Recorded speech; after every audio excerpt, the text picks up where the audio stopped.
Hello everyone, my name is James Coleman and I'm the Maxwell Render Mentor at the University of Brighton Centre for Design Technology, and now I'm also a CAD mentor at the Brighton Fablab. On the 12th of September 2012 I gave this presentation of an introduction to CAD at the Brighton Fablab as part of the Prefab events. Welcome along. My name is James Coleman. I'm a product design student at the University of Brighton, and I'm also now signed up to be a CAD mentor to the Fab Lab.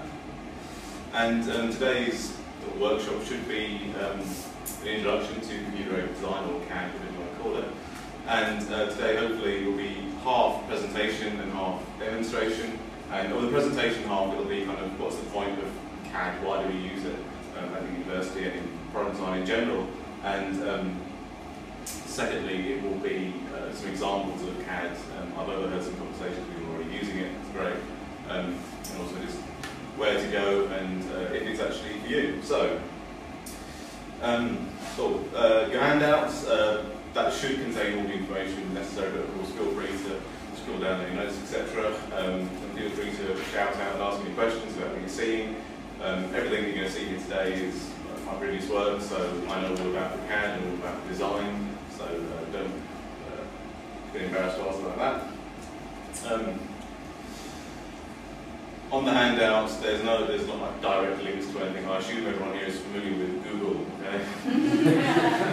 I'm hopeful. You can type in CAD and come up with the right thing. Okay, right. Should we get started? Okay. So what's the point of CAD? Why do we use it in design in general, and especially at the university?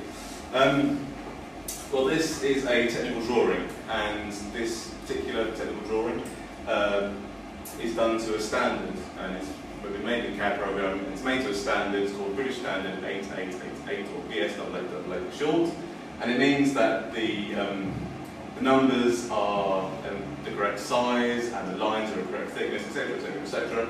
And essentially, what I should be able to do with this drawing is send it to an engineer, and the engineer should be able to make it according to my specification. And in past, that may be made by a draftsman, a drawing board with a pencil and a ruler, and I've worked with a drawing board myself, and it's a right old bath. Some of you may have worked with them before as well. Nowadays, it's all done by a designer or an engineer on CAD. And in fact, nowadays, more often than not, you actually probably send someone a CAD file, you wouldn't even bother with a technical drawing. But that's the main reason that CAD is used, is to actually get a manufactured production product. And again, this particular bit was the front section of this chair here. And that's the main use of CAD nowadays. The second main use that I would describe is this. This is called FEA, or Finite Element Analysis. And FEA is when you have a component or a product and you submit it or simulate different stresses upon it. And that might be mechanical stress, it might be thermal stress, whatever. And in this case, it's mechanical stress. And this chair, this was a second year project, and we had to demonstrate that this chair could support the weight of a human being. Otherwise, what's the point of it being a chair in the first place? So what I've told the CAD program is I've made a simple model of the chair. Told the CAD program that the feet are not going to move anywhere, and then told it that there is a force applied to the seat of the chair. And in this case, it's actually the force of about 3 approximate human beings in the UK right now. It's not 1 because that's not enough. 3 is you've got the margin of error. And I've also told the CAD program what material the chair is made out of. In this case, it's balsa wood, because that's the closest I had at the time. There were no settings for beech ply, which is what it was actually meant to be. And so here you've got the yield strength of the material, so about 20 million newtons per square metre, and the CAD has worked out that the maximum stress, if there's a weight of 3 human beings on that seat, maximum stress in this chair is going to be less than 2 million newtons per square metre. So in other words, this chair is going to survive the weight in theory of 30 people. Now in reality I don't know, I doubt it to be honest, but the fact is that it's now on paper that this chair in theory could do it. Second use for FEA is optimisation, and because this chair could in theory support the weight of 30 people, I could actually reduce the width of these legs until it was not strong enough to do that, and until it was only strong enough to support the weight of 3, my target. The point of that is using as little mass as possible to make the chair as light as possible. In this case, the legs were actually aesthetically made this width, so there was no reason to change the width. But that's another purpose of FEA. Finally, FEA is good at obviously pointing out where the stress actually is. And what this program can do, blue in this example is not stressed, and red is high stress. You can see the red is built up in a radius of these corners. And again, any engineer worth his salt is going to tell you that stress is going to build up on corners. But this is a proof on a computer screen that it should do that. And in this case, the radius actually reduced the total stress by 12.7% because I had a version of this chair without that radius, it was a sharp corner. The total stress, or the maximum stress I should say, was actually more, it was 12.7% more. So in other words, again, it's proof that this radius is reducing the total stress on the chair. And again, that's a level of optimization. And again, the radius were actually done for aesthetic reasons, so it's just kind of a knock-on effect. So that's kind of the second major use of CAD. Third, it's not a great picture, it's a good thing I've got the example right here, is rapid prototyping. And the first thing you need to know about rapid prototyping is that it's not rapid. It should be called easy prototyping, that's what it is, it's not rapid at all. But essentially all this is, this project is that this chair was a few splines or a few lines and curves made in the CAD program, and then you give it to a laser cutter and it outputs this. And then only after that does the fun begin. We've got hours and hours and hours and hours and hours and hours and hours and hours of browsing. We actually worked out that about 25 meters worth of browsing in a single chair at this speed. So it's easy prototyping, it's not rapid. But essentially, you know, that was it. This chair probably wouldn't have been made if it wasn't for a laser cutter and CAD, because the only other option to do this kind of thing would be a jigsaw. And at the time, this was a group project, and neither my partner nor I knew anything about jigsaws. And the actual size of the components, you know, these sides of one single piece, and to actually have a jigsaw that big, I doubt it, to be honest, or at least not in our unit. So this chair exists because we had a laser cutter and access to CAD. And in fact, every single component in this project, there are two chairs, and what it does, it folds up. Basically, this backrest comes out, the seat itself comes out, and the whole thing sort of round. It folds flat. And in this example, you can see the other chair is actually flat inside this holder, which was then mounted on a wall. And the entire project was cut from MDF on a laser cutter. There was no other manufacturing involved, technically. It was just a laser cutter and routing, basically. And again, the CAD, especially with this project, because it was a very usable project, it helped us to guarantee that the movements would actually clear each other, which was, again, you know, a vital component of the whole project. Again, it probably wouldn't have existed if we didn't have access to that kind of technology.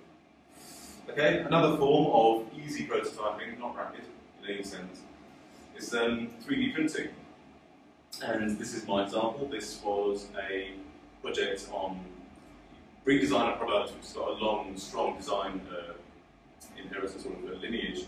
So this is a Kodak Brownie if the Kodak Brownie was made nowadays. And sort of paper model of it with actually some colour in it. And so again, this was, the actual model itself was made in a few minutes on a CAD program, and then it was given to a technician, and then 4 days later you get this. Again, it still requires a lot of work afterwards. This particular one had to be made in 2 halves. You can still see the split line running down the middle. So it has to be covered in resin and then set to dry and then glued together. And then, if you wanted to take it further, of course, you could sand it down and spray paint it, etc. But it was easy to actually make the initial model. And again, there's no way in hell I would be able to craft that kind of shape out of foam or whatever you would normally use. The last kind of reason using CAD is rendering. And rendering is the process of taking a 3D model and turning it into a 2-dimensional image, just so you can look at it. And we're going to come back to rendering a bit later on, and hopefully you'll see why later on. Okay, so that's kind of the purpose, that's the point of using CAD. You know, that's the end result we get.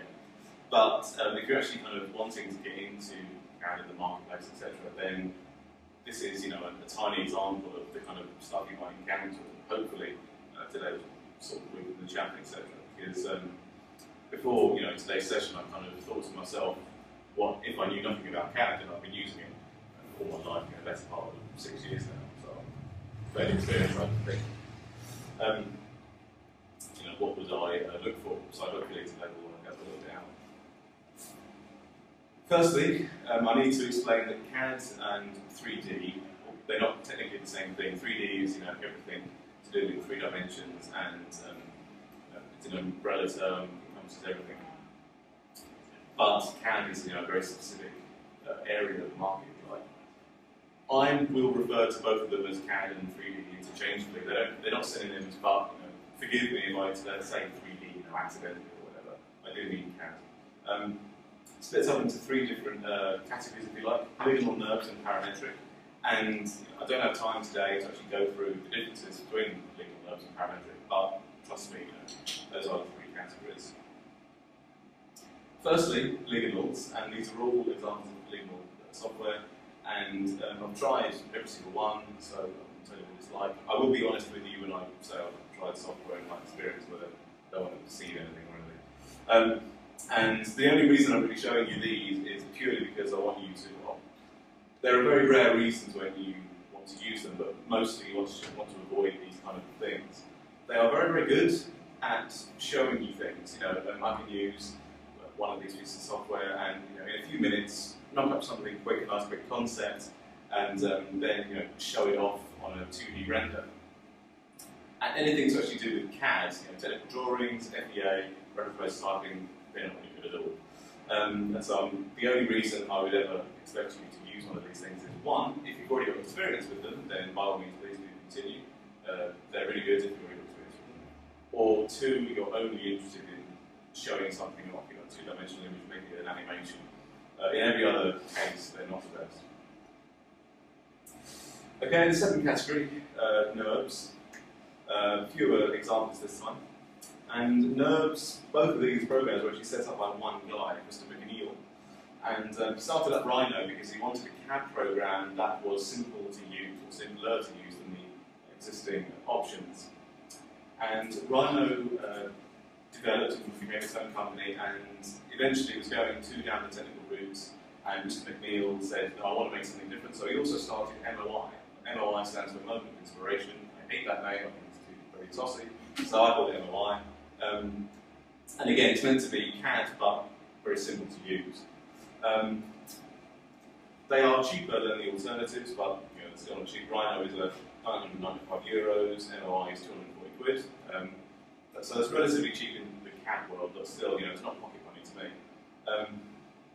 And they are very, very good at complex shapes. And when I say complex, for example, you know, a car wing is a very, very easy example of a very complex shape to model, and they're very good at that. Unfortunately, they're not very good at anything much more. So if you're doing complex shapes, then yes, I can recommend Rhino. We use it at the university for that reason, whenever you have something particularly complex and curvy and wobbly, etc. It's very good at that. But for anything much more, it's not very good at CAD stuff. It's not very good. It can't do technical drawings, can't do FEA, but it can do rapid prototyping, so at least there's that. MOI, I've never used, but I've seen it used. It looks similar to Rhino, but it's more basic, you know. It's meant to be more basic, and it does look more basic. So, you know, I would recommend Rhino. The only reason I don't really use this very much is because they're not on Mac. You know. There is a Mac version of Rhino coming, but then they've been saying that for the past few years. So, don't hold that on that. Okay, last category, finally, parametrics. These are big cheeses, these are the big bosses, they make the world go round. This product here is an Untitled Touch, that product there is an Apple MacBook. Both of these, I believe, were made, or at least, you know, the production aspect of them was made on Siemens NX. I've never tried Siemens NX, but, you know, that's the big player nature that it is, it makes the world go round. SolidWorks is sort of the same, but in the UK, and we've had many guest lecturers come into our course and say, if a student or just anyone looking for a job came to them and said, I don't know how to use SolidWorks, it would just be out the door instantly. That's kind of the impact that SolidWorks has. It's the main tool that we use at the university, and it's brilliant, to be honest. Most of the stuff you've seen today was made on SolidWorks. Autodesk Inventor, again, Autodesk, a massive, great CAD 3D company. For product kind of scale stuff, Inventor is the only one I really recommend.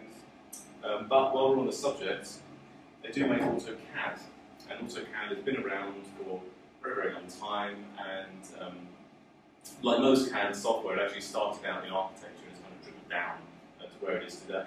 And a section of the university called the Centre for Collaboration and Partnership actually runs this AutoCAD training, and it runs all year round. This particular one is only for September to November, but it runs all year round. So if you're interested in that, again, I wouldn't actually recommend AutoCAD if you're starting off from scratch, but if you already use it, it's mainly of interest. And like I said, I'm not actually involved with the Centre for Collaboration and Partnership. It's just that I know that they exist. They're down the room, down the corridor, basically. And so that's there. While we're on the subject, they also make a couple of others, adult short courses for industry, plastic product design and manufacturing, and also thermoplastic materials. I know the guy, the lecturer who actually does the AutoCAD course, great guy. I don't know nothing about the AutoCAD course, but they were just linking to that bit up. Okay, finally, parametrics. Solid thinking evolved. Solid thinking evolves a hell of a lot cheaper than the alternatives. It's also available on Mac, but at the same time it's less developed. But it is still a parametric modeler, which is great stuff for being quickly if you need to. And that's basically that. I wouldn't expect anyone right here, right now, to run out and buy one of these instantly. Inspire is over £1,000, and all of the others you actually have to ask a quote for. We're talking 5-figure sums in this industry. So I'm just making you aware that they are what the industry actually uses. This is what I recommend to proper beginners who've never kind of touched this stuff before. SketchUp, made by a company whose name I will never remember. Purchased by Google and then developed for a few years, and very recently they sold it to a company called Trimble. Like most CADs, it was designed for architecture, that's why the logo is a house. But it's found a niche in kind of product design, and it's good for quickly popping out something. I started out with SketchUp, moved on since then, but still it was a great startup. There's a free version which obviously you can play with forever, and then a pro version is 334 quid. The pro version, the only real thing it gives you is you can import and export different file formats. I'm not, it's a bit of a con. But fair enough, that's the way they have to do things. It's difficult to do very, very complex stuff, but really basic stuff, it's not too bad at all. CAD is not entirely free, but it's only €32, which in this industry is a spare change out the back of a sofa.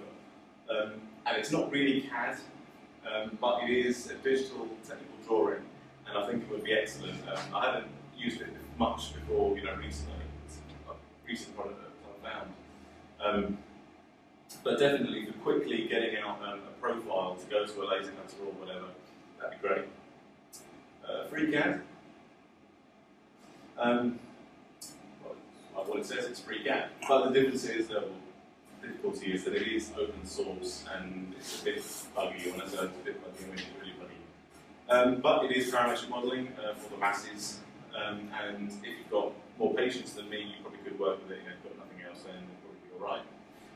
Autodesk 123D is a relatively new suite of products from the mega corporation that is Autodesk.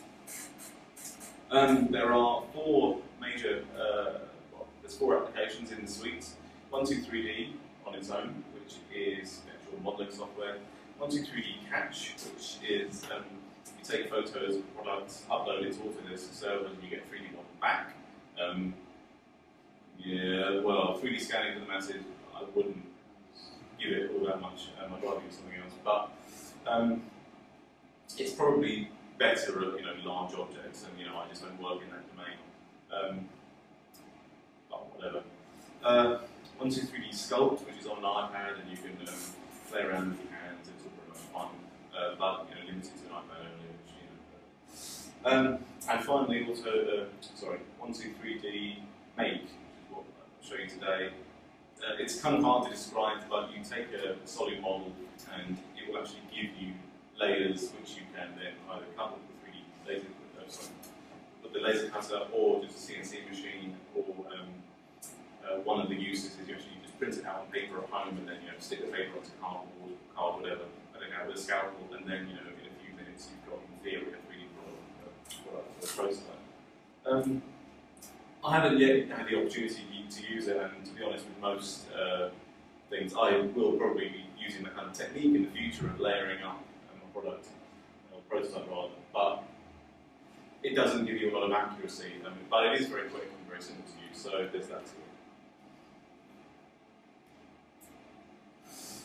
Okay, so that is pretty much the purposes of CAD and some quick examples. I did mention at the beginning that I was here on behalf of the Centre for Design Technology as well. The Centre for Design Technology is the public face of the product design course at the University of Brighton, and we will be working with the Fab Labs on collaboration. And what we do is we provide services and support to industry and the general public as a whole, and in all of product design in general, but we have specialists in CAD, technical drawing, MPA, prototyping, and rendering. And I said at the beginning that kind of leave rendering until the end, and I'll see why. Rendering is my speciality. It's my T-shirt, which I'm emblazoned with today. It contains the words render. The first word is Maxwell, and the Maxwell render is one of the most powerful and accurate render engines currently in the world. And a render engine is a dedicated piece of software where you take your 3D model, make it look for a photo, or as near as a photo as you can get. I'm not quite convinced we're there yet, but whatever. And coming up now is a quick little video which I made last year, because between January and March I actually taught this software at my own university, which is a bit weird. Well, enjoy.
So that is my speciality, is 3D images and 3D animation as well.